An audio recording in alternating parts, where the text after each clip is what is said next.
Ah, bago lang to?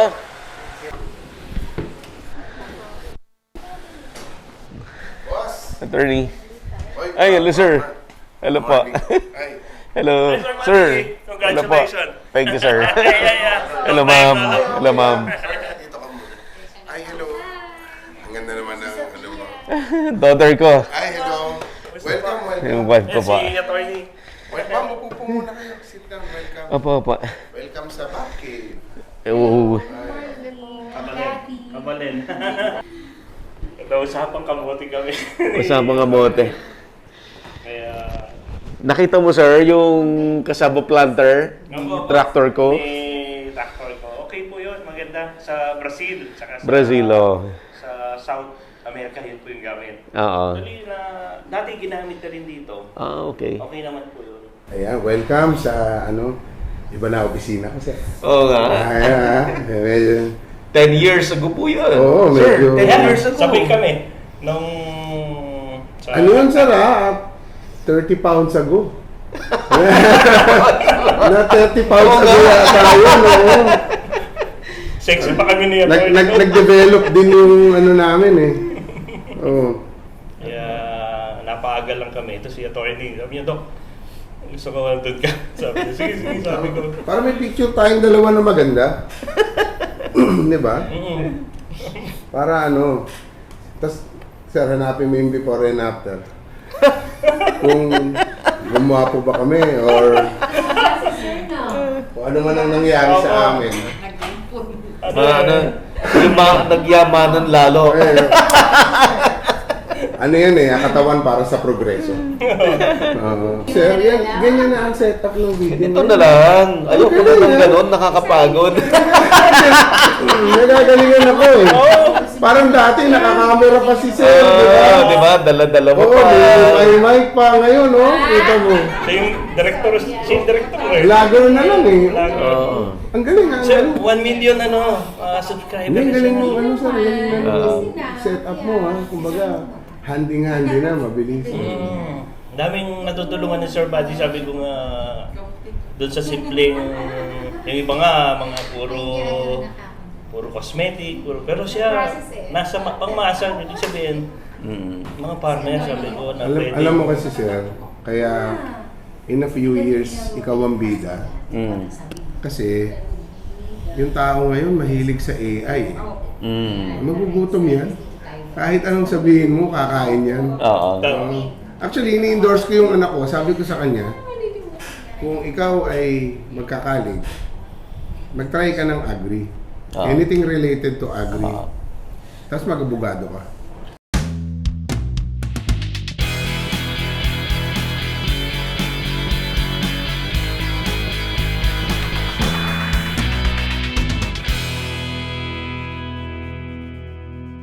Available na po ang agribusiness merch sa Shopee. Ang link nasa description box. Medyo matagal-tagal mo natin hinintay but finally na-reach natin yung 1 million subscribers dito sa Agribusiness How It Works. Kaya meron tayong win a trip to Vietnam, all expense paid. Open to all farmers, gawa lang kayo ng 1-minute video at sabihin bakit kayo ang kailangan manalo. Ang full mechanics, basahin lang po sa Facebook page ng Agribusiness How It Works. Make sure po na basahin mabuti ang mechanics para ma-qualify. Pwede na kayong mag-post ng entry ninyo. Ang contest ay hanggang January 5, 2024. Ito po ay in partnership with Inspired Learning Tours at NutriHydro Plant Nutrients.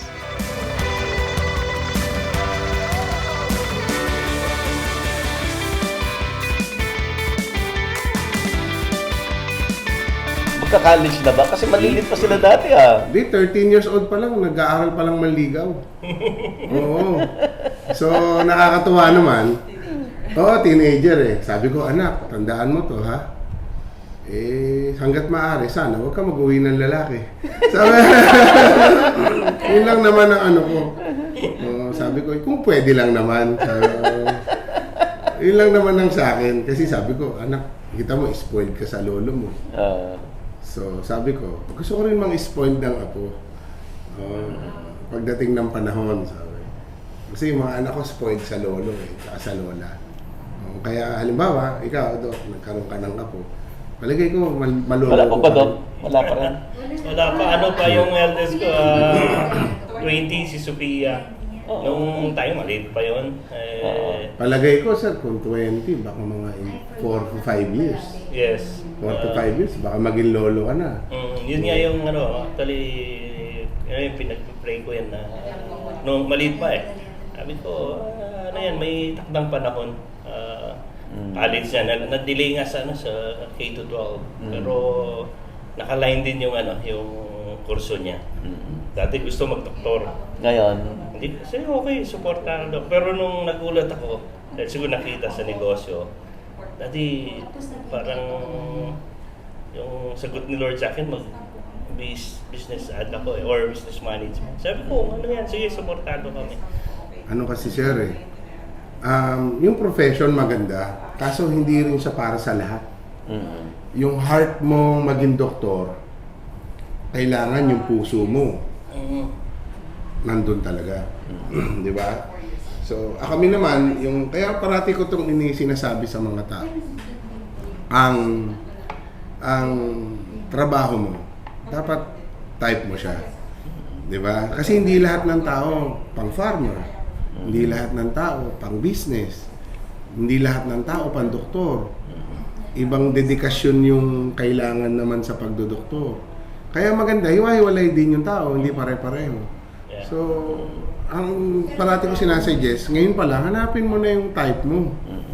Di ba? So, kung type mong maging artista, yun man ang bilin ko sa mga anak ko. Except, bawal lang kayo maging tambay. So, lahat ng gusto nyo, basta legal, gusto mo. Basta isa lang ang request ko. Gusto ko number 1 ka. Yun lang ang gusto ko. Kung halimbawa mag-aartista ka, dapat ikaw ang number 1. Galingan mo. So, gusto mo magtinda ng asukal, gusto ko number 1 ka. Strive mo yan. Ganun lang, pero... Yung head, no, in detail. parang Don Benito sa number 1. Alam mo, sir, pangarap ko kasi yan. May negosyanteng nagsabi sa akin nung medyo bata-bata pa. Sabi nung negosyante, sa Hong Kong, ang isa sa pinakamayaman dyan, ang tinda niya chopstick. Okay. Tsaka toothpick. Sabi ko, bakit, sir? Tignan mo, siya ang number 1 supplier ng chopstick at tsaka toothpick. Hindi mo titignan yung produkto. Ang titignan mo yung posisyon niya. Tama. Oo. Nice. Kahit anong produkto mo, example, ang tinda mo, ipit. Basta ikaw ang number 1 na ipit, okay yun. Oo, kasi parati nagpo-focus ka sa product, sabi mo, ito hindi to kikita kasi ganito. Example, kamote. Di ba? Sa school namin, you go home and plant kamote. Ilang beses ako nasabihan yan. Sa receipt. Oo. Ako nga, nung 2 years ago, sabi ko doon sa, nag-post ako nagpasalamat ako sa teacher. Ma'am, thank you. Sabi ko, ikaw nagturo ng pinauwi. Hindi ako makasagot nun Go home and plant kamote. Yeah. Sabi ko, kaya, ang tawag sa atin, the Kamote Boys. Hindi naman ako, hindi naman ako sabihin natin. Alam ko yung sagot, yun nga lang, talagang... Minsan na may mental block. Hindi. Pagod ako sa farm kami, 11 magkakapatid, tulong kay tatay. Minsan, pagdating sa school, Kaya alam ko, sir, talaga walang TV yung tatay mo. Inabot kayo na 11, kami 4 lang may TV. Kami 11, imagine, pero... ang galing, talagang nasa proseso. Sabi ko, wala kami sa ngayon kung hindi kami tinuruan ng dapat. Alam mo, sir, may justice na teacher ako. Ngayon, nagre-recite ako dati. Kaya ako dun You go home and plant kamote. Mr. Cruz, you go home and plant kamote. Di ba? So, pag nakikita kami ngayon, sabi ko, sir, alam mo naman ako, niluto ko na. Niluto ko na yung kamote. Tapos tawa sila ng tawa yung mga teacher ko. Kasi sa law school kasi ganyan Parang mula nung araw, pare, nag-aral tayo ng abogado, ba't ka magtitinda ng kamote? Di ba? Pero Ganun sabi sa'yo. Sabi sa akin, sabi ko kasi, hindi ako masayang makipagtalo. O kumbaga, tamad ako sa argument. Sa akin kasi, yung argument, karapatan mo yan, di sa'yo. Ganun lang, di ba? So, ang gusto mo yan, di sa'yo. Simple lang siya eh.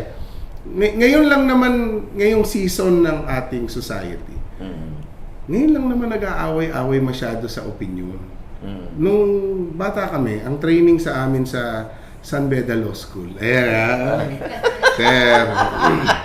Ituro sa amin sa San Beda Law School is, I may not agree with what you say. Yeah, but I will defend your right to say it. Okay. So, for the longest time, kaming magkakaklase ng batch ko, kahit magkakaiba kami ng opinion, magiinuman kami sa gabi. It's a matter of opinion lang eh. Di sige, kung yan ang gusto mo, di yan ang isagot mo. Hindi ako naniniwala sa'yo, di ito yung sasagot ko. Ganun lang siya kasimple. Ngayon na lang naman parang medyo matindi. Pag hindi tayo magkasundo, hindi kita bate. Kasi magkaiba tayo ng prinsipyo. Hindi talaga siya po pwede. Magulo talaga eh. So, ako, lumaki ako ganun eh. Anong gusto mo? Yan ang gusto mo? Bahala ka. Ikaw, anong gusto mo? Yeah, okay, ganun lang. Kumbaga may respeto sa bawat isa. Kasi isipin mo sir, kung lahat ka pareho ko, magulo rin naman. Kailangan meron ding iba. Kailangan talaga Balance. Balance eh. Tulad ako, hirap ako sa pagtatanim. Kasi yung munggo nga, hindi ko mapatubo. Kaya kailangan mo yung number Kaya natin yung Kasama farming. Sabi nga namin ng attorney, siya magluto ako magtanim. Kaya sige, ayusin ko yung produkto ko. Alam ko naman, maayos din yung niya. Kaya partner kami sir eh, di ba? Kasi nga, hindi mo pwede rin makuha lahat. Hindi mo na rin matutunan lahat din. Kulang din ng oras. So, kailangan mo talaga ng coordination. Di ba? So, yun, parehas kami ng prinsipyo, magko-coordinate kami. Yung sino yung best. Parang may gumagawa na sasakyan eh. Ito magaling sa makina, ito magaling sa transmission. Binuo niya. Yung napalabas na, super galing. Kaya yun yung dapat na alala sa negosyo or anumang larangan. Yun nga yung best ang gawin. End of the day, panalo lahat eh. Yung principle kasi yan, sir. Alam mo, yung mga tao kasi mahiling makipag-away. Nade-develop yung mga tao ngayon na makipagtalo eh. Nung bata ako, pagka masyado kang magulo, sasapakin ka ng kapitbahay eh. Di ba? Nung lumalaki ako sa Blooming Treat kasi ako, sir, lumaki sa palengke. So, pag sobrang gulo ka, bigla ka na lang sasapakin, huwag ka masyado magulo, para ka. Ang gulo mo ganyan. Tapos titigil ka na, di ba? Oo nga, magulo na ako. Ganyan. Ngayon kasi, so, syempre, type ka lang. So, walang magagalit sa'yo. Tapos mag-aaway kayo sa social media. Sayang oras mo. Di ba? So, yun lang naman ang nagiging issue ngayon. Kaya nahihirapan rin yung mga tao magnegosyo. Kasi, ang gagawin ng gusto magnegosyo, mag-iisip, magre-research. Naku, ang hirap pala. Ang hirap pala, sabi. So, nawawala ng gana. So, ako nung nagsimula kasi kami, hindi rin ako pala research eh. Basta bibili ko ng kamote sa Balintawak. 9 o'clock ang dating ng kamote sa Balintawak. Presyo na presyo. Okay, sana pa. Hindi, kasi sir, galing ako sa trabaho, dati akong bumbero. So, wala ka na, attorney? Tumigil ka na? Wala na, hindi na. Nag-resign ako 2014 eh. Full at 100% dito? Oo, dito na ako. Pero mayroon akong law office, nag-specialize siya sa business. Tinayo namin yung dati. So ako na lang yung absent. So pag tinatawagan ako ng mga kapartner, nasan ka? Nandito ako sa Bulacan eh. Sabi ko, pare, pasensya na kayo. Ganito. Sa susunod pumunta kami, meeting tayo. And ang maganda naman kasi tulad sa amin, sa law office, na isi-share ko dun sa mga kapartner ko yung sentiment ng negosyante. Di ba? Na ang gusto ng negosyante, matapos yung problema na hindi masasayang ang panahon. na hanggat maaari, huwag siyang makipagdemandahan. Yan. Ayos. Oo, hanggat maaari. Oo. So ako, pagka may issue dito sa company or may kaibigan ako may issue, gusto magdemanda, si Mr. Pigil ako eh. Oo, teka lang. Mag-isip ka muna. Oo, kasi yan ay last resort. So, kung pwede nating kausapin, hanap muna tayo ng emisaryo mo. Baka may kakilala dyan. Pwede nating ayusin. Huling option na yung demanda. Oo, kasi Masyadong masikip sa korte, sir, no? bukod sa masikip, isipin mo, ang laki rin ng gastos mo eh. Ah.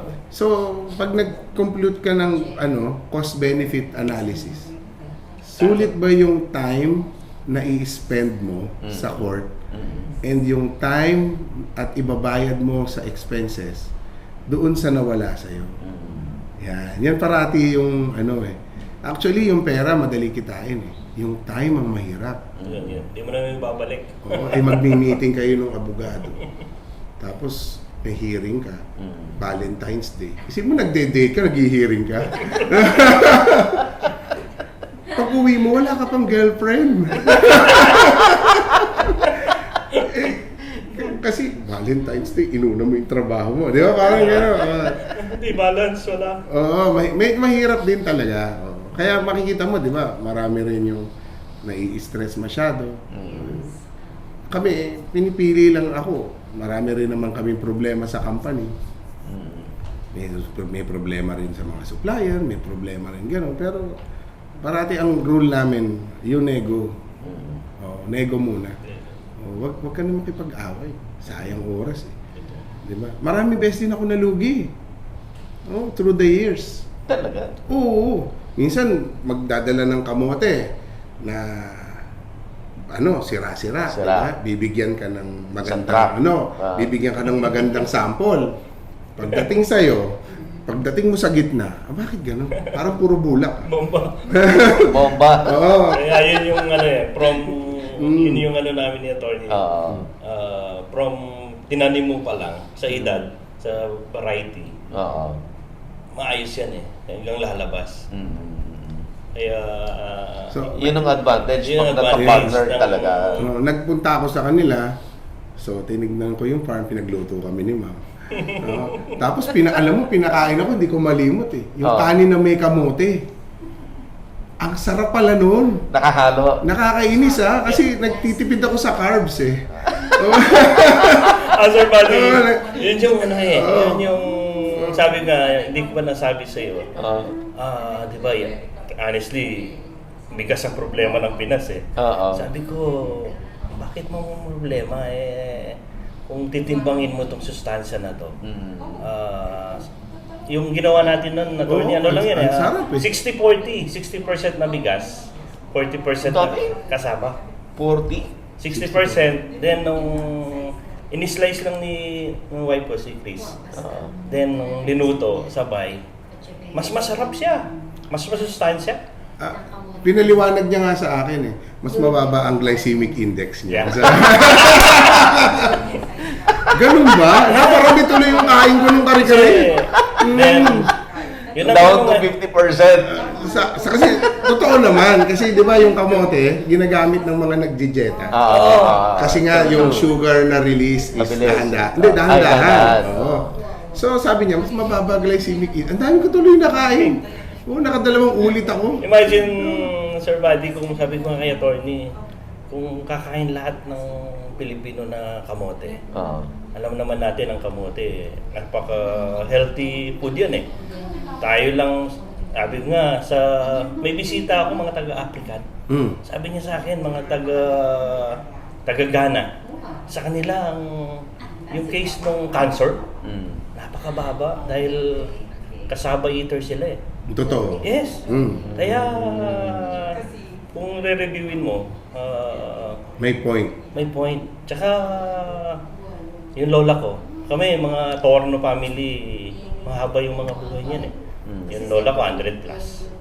Uy, nakakuha ng 100,000 yung Hindi, yung lola. mga... Pero Baka ngayon, hindi pa na. yung kapatid ni Lola, 99, Oo. 82. Ibig sabihin, Oo. Lampas sa average age. yeah. Mm. Kung titignan mo, kami, sila pork eater, sabi ko, kumakain ng baboy, pero yung kanin nila, may halong kamote, kasaba, minsan may kasamang mani pa eh. Gagawa Mani. natin yan sa chicharon. Yes. Pero ilalagay natin sa kasaba. Para mas healthy. Kasi umaba yung buhay ng lola mo. Yun ang ano ngayon eh. Na-miss natin itong opportunity na dati pag kumain ka ng kamote, pang mahirap lang yan.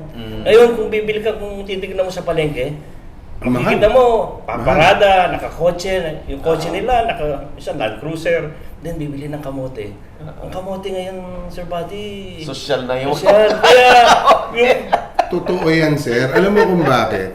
Pagka nasa Japan ako, paborito ko yung kamote doon sa may tabing kalsada. yung inihaw, Yung inihaw, yung Sa bato. nakabake, nasa bato, di ba?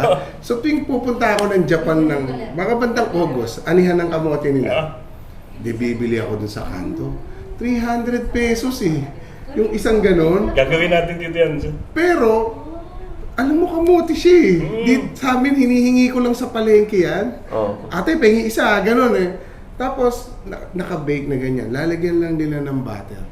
Pero for some reason, bakit ang sarap kumain ng kamote ron? Kasi ang ganda ng presentation. Presentation, packaging. Packaging. Pero 300 pesos. Sabi ko, ang isang kilo ng kamote sa amin, 60 lang eh. 60 sa ano. Attorney, ano yan eh. 60, Maliban dun sa, 60, sa inihaw, variety. Yung Yeah. Variety. Then yung edad din ng sweet potato. So actually sweet potato yun eh. Oh, sweet potato. Sweet potato. Pero pinipilaan. Kita mo, pila. Sabi ko, sa Pilipinas, titignan mo kamote. Pero ngayon, alam ko yan. Yan, totoo. Maraming, Yan, yun, may- maraming nakikinig. May yung coffee shop Sorpresa? ay, sorry. Ay, Hindi, sorry. Yung coffee shop ni Villar. alam ko yun. Meron There's siyang a ganun. kamote. Yeah, Bumibili rin ako nun. Oo. Medyo, Oo, medyo, natikman ko yun. medyo mataas din, pero mas mura siya kaysa sa Yung, Japan. Mas mura siya. Mas mura siya. Japan. Si Max Han- naman, yung kamote fries. Oh. Kamote fries. Hindi kamote potato, fries. sweet potato fries. Yung sa Max, kung bibili ka ng yung sa season. Season, Hindi, at saka yung yung manok, ang nakalagay doon, kamote. right. Hindi ka na mag-rice, kamote. Kamote. Healthy food. Dito sa coffee shop mo, attorney, may kamote ka rin. Wala. Wala. Ano talaga yan? Buko pie naman. Okay. No, alam mo, sir, kasi yung mga negosyo ko, yan yung kinakain ko nung bata. So kaya hindi ako makapagtinda ng ng yung mga donut kasi hindi yan ang pagkain ko nung bata. So nung bata ako, ang pagkain ko pinipi. Ang paborito ko palitaw. Oo. Yan yung mga parati Pinoy na kong Pinoy. kinakain. Oo, puto. Bumibili ako ng puto na nakabilao sa may palengke sa amin. Tapos ang lola ko mag-iitlog. So ang gagawin ko doon, Yung puto ng Quezon. yung bilog na Oo, malaki na Quezon. kabilao. So ang gagawin ko pa dyan nung bata ako, hingi ako ng basag na maalat. Sa tindahan ng lola ko. May basag ba na maalat dyan? Oo. Ilalagay ko sa puto. Ganun ang practice ko. So, hindi ako makapagtinda ng yung mga elevated na Kaya talaga ako lumaki. So, kaya hindi rin ako makalayo sa ibang business na hindi Filipino. And nung bata ako, ang gusto kasi mag-abroad. Ngayon nakikipag-usap ako sa isang alma mater ko sa Centro Escolar University. Kasi alam mo ma'am, ang gusto ko is ma-integrate yung Filipino food sa Filipino youth. Yeah. Kasi nung araw, nung bata ako, nung nag-aaral ako sa CEU, ang parating practice ng mga tiga-probinsya. Di ba? Ang misis ko ay tiga Bulacan, tiga dito. So, ang parating practice is, pag Friday or Saturday, bago umuwi ng probinsya at sasakay ng FX sa SM Annex. Sa Kasi sa North. Kasi pag tiga North ka, Yun ang sakayan eh. Or dito sa 2nd Avenue. Diyan sa may Caloocan. Totoo. Diba? Kasi nung nagko-commute ako nung araw eh. So, ganyan, may pasalubong ka. Hindi ba? So gusto ko manatili yung tradition na gano'n. No? So kung ikaw ay tiga-school, uuwi ka, pinag-aral ka ng magulang mo sa Manila, may uwi kang Filipino food din sa kanila. Kahit simple lang. No? Simple lang. Kasi ganun ang gusto kong i-ano. Yung kultura natin. Huwag nating iwala yun eh. Kasi sometimes, ang TikTok na pinapanood ng mga bata, yung sa abroad. Yung, tapos ginagaya natin yung kultura ng ibang bansa. Western. Meron naman tayo talaga eh. Napakayaman ng kultura natin. Maganda naman talaga tayo. Maganda, mayaman Sa ng Western kultura. culture, walang pagmamano. Dito, may pagmamano. Di ba? So, ang nagiging hindi na sila magmamano because kasi sa Western culture, Wala hindi na ganon. Wala na Kasi nga, Westerner sila. So, yun sila. Di ba? Hindi naman sa sinasabing masama o mabuti yun. Ang sinasabi lang is, yan sila, eto ka. Di ba? No, example, Kapampangan. Pag Kapampangan, alam mo na pag dumating ka dun, may pagkain. Oo, kasi ang lola ko Kapampangan eh. So alam mo na yan, pag dumating yan, pag may bisita ka, malamang yan sa may pagkain. Bihirang-bihira yung wala. Kahit yung maliit na bahay, may pagkain yan. Kakain ka, pag dumating ka dyan, may pagkain yan. So, yun na yung... So, gusto mo bang mawala yun? Parang... Napakaganda naman. Maganda naman, di ba? So, imagine, sa ibang bansa, pupunta ka... Sa ibang bansa, uso yung... ikaw magde-date tayo. Magde-date tayo, tig-isa tayo ng babayaran. Kung hindi invited, hindi siya. Oo. Invited lang, yun lang doon. Pero... Ay, hindi ka invited. Ayaw. Hindi ka kakain. Hindi ka kakain. May ganyan. Totoo. Nangyayari ako. Na-experience ko na yan. Yes. Ako, pumunta doon. Yung wife ko nasa labas. Kasi- Dahil yung nag-invite sa akin, mga taga-ibang bansa. Pero Hindi- sa loob mo, parang hindi ka sanay. Pero sa kanila, siyempre. Sa kanila, normal yun. Normal yun. Pero tayo, Pero sa atin, alam mo, polite culture tayo eh. Polite. Polite culture Sobrang tayo. polite. Yes. Dapat yun ang ating pagyamanin. Pagyamanin. Na polite culture. Di ba? Example, yung nanay mo. Nanay mo lang in-invite mo. Kasama yung dalawang kumari niya na may kasamang dalawang anak. Wala ka naman nakita sa Pilipinas na nagsabing ay, hindi kasama. Nanay ko lang. Hindi. Kasama yun. Kasama yun. Tapos, tatawag ka ng emergency. Pabili ka ng lechong manok. Di ba? Pero, tatanggapin mo siya. Hindi ba? So, maganda yung ganong culture eh. kultura natin. So, ako, kaya gusto ko yung i-promote talaga yung Filipino food, Filipino culture. Sayang kasi, di ba? Sa ibang bansa, may culture sila, naiinggit ka. Bakit sa ganito? Meron ka din naman eh. Di, mo rin. So, kaya nga yung agri, ganyan. Example, agri. Talaga namang agricultural country tayo. Wala tayong snow. Di ba? So, ibig sabihin, year long, pwedeng tumubo ang crop. Kaso, ang parati nating problema, walang abono, walang fertilizer. Talagang wala namang bansa yata na walang problema. Parang lahat naman meron eh. Saka yung mindset na ito, pag farmer, mahirap. Pag farmer, ganito. Pero...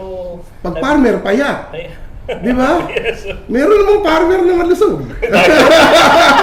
Totoo. Pwede naman. Ako sabi nga ng brother-in-law ko sa UK, Oh. pag farmer ka, may special lane sa hospital. Talaga? Priority. Sa UK? Sa UK. Hindi ka pipila nung dito nga, pag nagpa-check up ka, andali. No? Sa kanila, daming appointment. Pag farmer ka, sabi nung brother-in-law ko, daig mo pa yung PW, yung talagang special lane, special yung treatment. Kasi ikaw yung nagpapakain eh. Pag yung farmer nagkasakit, marami magugutom. Kaya sana makita yon ng or maging mindset natin. Kasi nung nagsisimula ako, alam mo, marami akong lait na inabot eh. Oo, yung mga nagtitinda ka lang ng kamote. Tapos yung, alam mo yung magre-renta ka ng stall. Ito, madalas ko to nararanasan. Hanggang ngayon, ma'am, pwede po bang mag-rent sa ano nyo? Anong tinda nyo? Magtitinda po kami ng kasaba cake at saka pichi-pichi. Yun lang tinda mo? Baka hindi ka makabayad ng renta. Siguro more than 10 times ko naranasan niya. Talaga? Yes. Actually, challenge din yun. Hindi, okay lang naman. Sabi ko mo, wag kayo mag-alala. Number 1 ako. Hindi, mag-i-issue. No, mag-i-issue ko kami cheque. Ayan, oo. Hindi, ano sir kahit sabihin mo na, halimbawa, number 1 ka, pero sa ordinaryong tao, ang tinda mo ay, hindi, ang tinda mo ay kamote. Wow. Di ba? Oo. Para mong, hindi naman niya alam na yung may brand. Normally, yung nagpaparenta, kasi sinasabi niya, ang tinda mo, kasaba, kakanin, baka hindi ka makabayad ng renta. Tapos hahanap na naman ako ng bagong re-renta, mapapagod ako. Ganun yun eh. Naano kasi yan na attorney doon sa nauna, pag sinabing kamote, nasa mindset nila talaga eh. Kaya... Hanggang ngayon ang tawag dun sa nagwawalang motorsiklo sa highway, kamote riders. Kamote Hindi ba sir? So, yun ang kasi... yung no? Pero kung titignan mo, titignan mo yung kamote or kasaba, ito yung mga compare sa rice, no? Mas masustansya siya. Tsaka matipid siya itanim. Matipid itanim kahit sabi nga kasaba, hindi mo kailangan ng maraming tubig eh. Ala nga, asa ka lang sa ulan. Alam mo, inaaral ko nga yan drought resistant crop eh. Yeah. So yung tinatawag na food for the future. Alam mo sir, sa history, yan ang bumuhay sa Japan eh. Totoo. Noong 1700s, ang kamote ng Japan ay galing ng Cavite. Alam niyo ba? Sa history ng Japan, so 1700s, nagte-trade na sila sa Pilipinas, parang Chinese. So nakapag-uwi sila ng breed ng kamote natin. Galing ng Luzon. So alam ko Cavite, basta Luzon Island. Dinala nila sa Japan, kinultivate nila. And nagkaroon ng famine ng Japan. Yun ang bumuhay sa kanila, yung kamote. Kaya kung makikita mo yung buong Japan, malaki ang respeto nila sa kamote. Kamote. Ito. Oo, ang daming yung may kamote na may ganitong sweet potato flavor, sweet potato. Kasi nga, nung panahon na nagpa-famine sila, binuhay sila ng kamote dahil konti ang tubig. Di ba? Madali, So, yun ang yun ang kasi alam mo sir, nung nagtitinda na ako ng kamote, lahat ng tungkol sa kasaba, kamote na makikita ko, binabasa ko. Kaya... wala nga akong interest sa kung sino na yung bagong mayor o gano'n. Okay lang ako. Pero pagka may kamote, yan.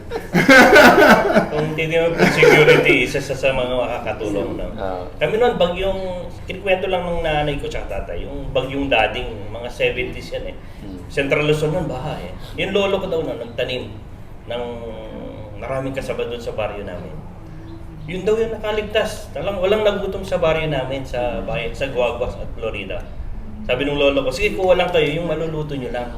Pero sabi yung mga matatanda na nakakaalam pa sa lolo ko, pag nakita na, ay nagtatanim ka pala ng kasaba, alam mo, nagpapasalamat kami sa pamilya nyo or sa lolo mo.